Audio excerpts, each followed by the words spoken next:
Hey, what's up, Teens Room crew? Welcome back to the channel where we break down all the stuff you actually need to know about life, like, how to adult without totally messing it up. Today we're diving into something super important but kinda confusing: bank accounts. Yep, we're talking checking accounts, savings accounts, and how to use them like a pro. Whether you're saving up for that new gaming console, your first car, or just trying to figure out where your birthday cash should go, this video's got you covered. Before we jump in, if you're new here, or even if you're not, hit that subscribe button, give this video a big thumbs up, and smack that bell icon so you never miss an update from Teens Room. We're all about helping you level up your life skills, so let's grow this crew together. Ready? Let's roll. Okay, first things first. Why should you even care about bank accounts? I mean, can't you just stuff your cash under your mattress like in the movies? Well, sure, but that's not exactly safe or smart. Bank accounts are like your money's home base. They keep it secure, help you track it, and even let it grow sometimes. Plus, let's be real, you're not gonna buy stuff online or pay for your Spotify subscription with a wad of crumpled bills, right? There are two main types of accounts you'll hear about: checking accounts and savings accounts. They're like the peanut butter and jelly of banking. Totally different vibes, but they work together to keep your money game strong. So, let's break them down one by one. Alright, let's start with checking accounts. Think of a checking account as your money's daily driver, like the car you use to get around town. It's where your cash hangs out when you need to spend it fast. Paychecks from your part-time job? They can go here. Allowance from your parents? Straight into the checking account. And when you need to buy that new hoodie or grab some food with friends, this is where you pull the money from. Most checking accounts come with a debit card, like this one, which is basically your key to spending.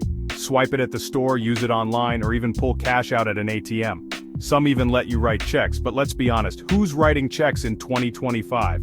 Maybe your grandma, but that's about it. The big thing with checking accounts is they're liquid. Fancy word alert. That just means you can get your money out whenever you want. No waiting, no penalties. But here's the catch: checking accounts usually don't pay you much interest. Interest is like a little bonus the bank gives you for keeping your money with them. But with checking, it's either super tiny or non-existent. Why?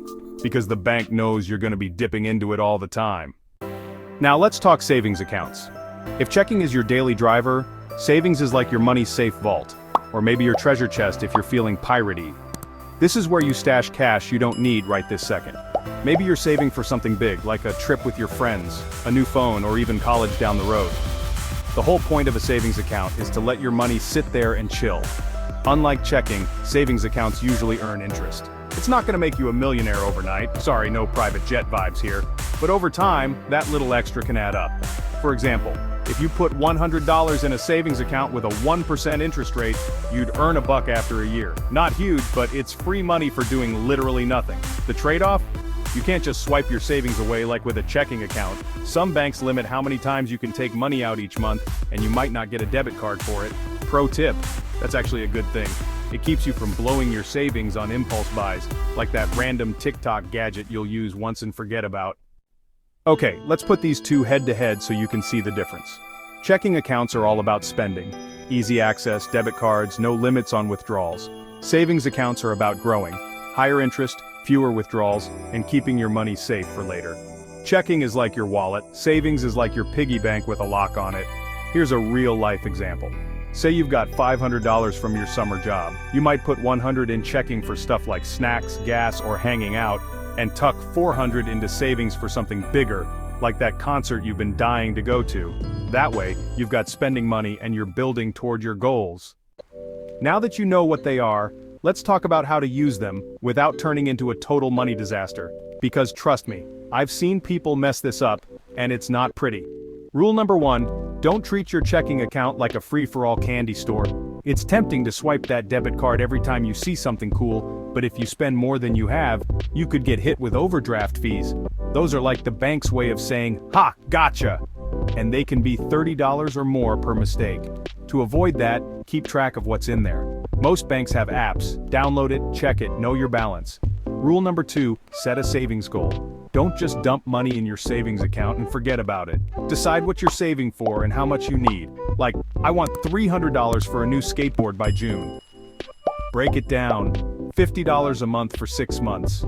Boom! You've got a plan. Rule number 3, and this one's big: automate it if you can. Some banks let you set up automatic transfers, so a little bit of your checking money moves to savings every month. It's like tricking yourself into being responsible.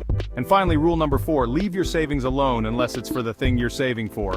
No dipping in for random pizza runs, sorry pepperoni lovers.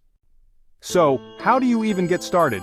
First, you'll need to pick a bank or credit union. Look for ones with no fees. Some accounts charge you just for existing, which is the worst. For teens, a lot of banks have special accounts with no minimum balance and no monthly fees, so ask about that. You might need a parent to co-sign if you're under 18, but it's still your money to manage. For checking, make sure it comes with a debit card and online banking. For savings, check the interest rate. Higher is better, but even 1% is decent for starters. And if you're feeling fancy, some banks have high-yield savings accounts online that pay more interest. Just make sure they're legit and FDIC insured, which means your money's safe up to $250,000. Okay, real talk time.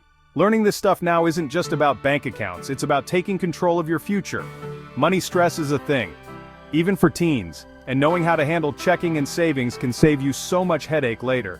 Plus, when you're killing it with your money game, you feel like a boss. Imagine walking into a store knowing you've got cash for what you want and savings for what you dream about. That's the vibe we're going for. Alright, Teens Room fam, that's the scoop on checking versus savings accounts and how to use them like a pro. What's your next money move? Drop it in the comments. I want to hear if you're team checking, team savings, or both. And if this video helped you out, smash that like button, share it with your crew, and subscribe if you haven't already. Hit the bell too, because we've got more life hacks coming your way every week. Until next time, keep your money smart and your vibes high. See ya, Teens Room crew!